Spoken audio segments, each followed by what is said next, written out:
Bonjour à toutes, bonjour à tous, c'est l'Hebdo de l'Écho, votre rendez-vous économique du dimanche sur iTélé. Simplifier la vie de tout le monde, des Français entre autres, tout en essayant de résoudre un problème du quotidien. C'est finalement la martingale de l'ensemble des entreprises qui sont en train de naître et qui fonctionnent aujourd'hui. Et on en a une qui est particulièrement caractéristique de tout cela sur le plateau, c'est Doctolib et vous en êtes le président et le cofondateur. Bonjour Stanislas Niox-Château. Bonjour. Vous êtes donc le président de Doctolib. Doctolib, c'est une plateforme qui permet à tout un chacun de trouver un médecin à côté de chez soi et de trouver un rendez-vous rapidement. Le principe est extrêmement simple. 2 millions de personnes utilisent la plateforme chaque mois. Alors évidemment, ça évolue très vite, ça a une très forte croissance. Vous dites que vous voulez devenir le Google de la santé. C'est pas une petite ambition, ça veut dire quoi?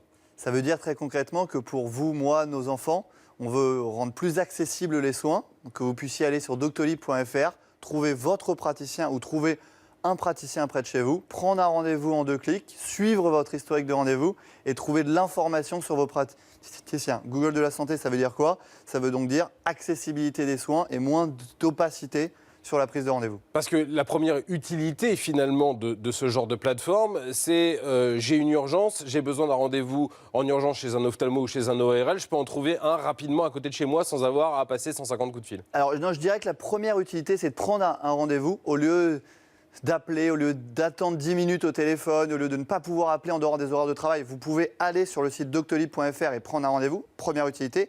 Et la seconde, c'est celle que vous décrivez. Vous pouvez aller chercher votre praticien ou chercher un dentiste, un ORL, un ophtalmo près de chez vous et prendre un rendez-vous dans les 48 heures. Alors, pour que ça fonctionne, il faut évidemment qu'il y ait des médecins qui soient convaincus, qui ouvrent leur carnet de rendez-vous, chez qui vous installez un logiciel. Là, vous en avez 5000. Vous me dites que vous allez en installer 1000 tous les mois à partir des semaines qui viennent, 1000 de plus chaque mois. Comment vous arrivez à les convaincre? C'est quoi l'argument qui fait mouche? Exactement. En fait, on a eu un engouement très fort du côté des professionnels de santé. C'est le plus important pour nous.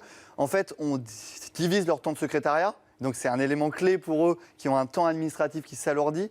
On optimise le remplissage de leur patientèle. Et enfin, troisième point, on permet de réduire les rendez-vous non honorés pour ces professionnels de santé. Parce qu'en gros, ils n'ont pas un problème pour remplir leur carnet de rendez-vous. En revanche, ils ont un problème pour le gérer et ils ont un vrai problème de patients qui ne viennent pas, c'est ça? Exactement. On est le premier outil en Europe qui permet de sauver 20 à 30 rendez-vous non honorés des patients qui ne viennent pas, qui permet de diviser par 2 le temps de secrétariat et donc les coûts de gestion liés à ce secrétariat et qui permet juste d'optimiser le remplissage de l'activité de consultation. Vous me disiez, il y a 1,6 milliard de rendez-vous qui sont pris en France chaque année de rendez-vous médicaux. C'est 2 fois plus que pour les hôtels, par exemple, que pour les réservations de shop d'hôtel. Il y en a combien qui sont annulés? Juste pour qu'on ait une idée. En fait, donc, il y a 8 milliards de prises de rendez-vous en Europe, 1,6 milliard en France, vous l'avez bien dit. Il y en a 100 millions de rendez-vous non honorés en France par an pour toutes les spécialités.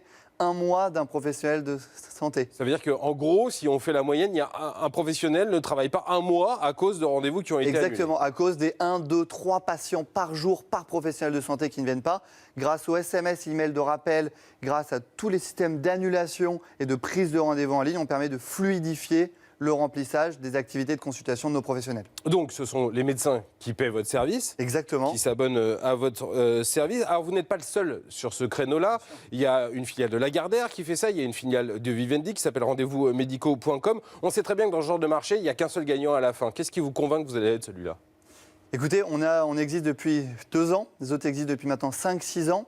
On a 5000 professionnels de santé. Le premier acteur, on a 1000. On est 10 fois plus grand en trafic aujourd'hui. En fait, moi, la priorité, c'est le service aux professionnels de santé. On a un service 2 à 3 fois plus complet, un logiciel de gestion de rendez-vous 2 à 3 fois plus complet. Et on pense que le service aux professionnels de santé, c'est ce qui va faire la différence en France dans les semaines et mois à venir. Alors, il faut quand même dire que vous embauchez à tour de bras. Vous êtes passé de 10 salariés à 110 salariés en un an. Vous allez encore en embaucher combien? Là, on est 150 au moment où je vous parle. 150, voilà. On recrute 20 à 25 personnes tous les mois.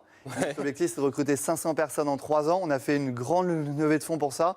Si vous sentez l'âme d'un entrepreneur ambitieux, n'hésitez pas à venir nous rejoindre. Justement, un mot sur cette levée de fonds très rapidement. Oui. Il y a quasiment tous les grands parrains de l'Internet français qui sont rentrés à votre capital. Il y a Pierre Suscomorizet, il y a le fondateur de Blablacar. À quoi va vous servir cet argent? C'est quoi? C'est la conquête de l'Europe? Et d'ailleurs, est-ce que les autres Européens ont les mêmes problèmes que nous avec le système de santé en général? En fait, ces 23 millions, ils vont nous servir, à la France. et donc continuer d'innover, renforcer le produit pour les patients, les professionnels de santé, être toujours au plus proche des professionnels de santé. Donc on a 15 bureaux en France avec des consultants qui vont à la rencontre de nos professionnels de santé, premier point. Second point, bien sûr, en Europe, on est le leader aujourd'hui, même si on est présent pour l'instant qu'en France.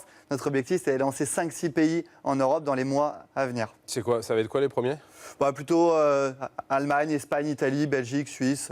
La problématique est quasiment... Problématique 100% identique, très dur de prendre un rendez-vous, très dur de trouver de l'info, et puis pour un professionnel de santé, très dur de mieux gérer ses rendez-vous et le remplissage. Vous avez contribué dans le passé au lancement de La Fourchette, qui est un site de réservation de restaurants. Vous êtes passé de la réservation de restaurants à la réservation pour les médecins. C'est quoi le prochain créneau auquel vous pourriez vous attaquer? Là, je pense qu'avec Yvan Schneider et Jessie Fernal, qui sont mes deux associés, on a trouvé vraiment le projet potentiellement de notre vie. On pense qu'on change vraiment le quotidien des patients et des professionnels de santé et qu'il nous reste beaucoup de choses à faire pour innover encore en France et en Europe. Vous vous arrêtez là alors? Exactement. Merci beaucoup d'être venu cette semaine dans l'Hebdo de l'Écho. Stanislas Nyoksato, donc patron de Doctolib. L'Hebdo de l'Écho, c'est terminé, mais l'info, elle continue tout de suite sur iTélé.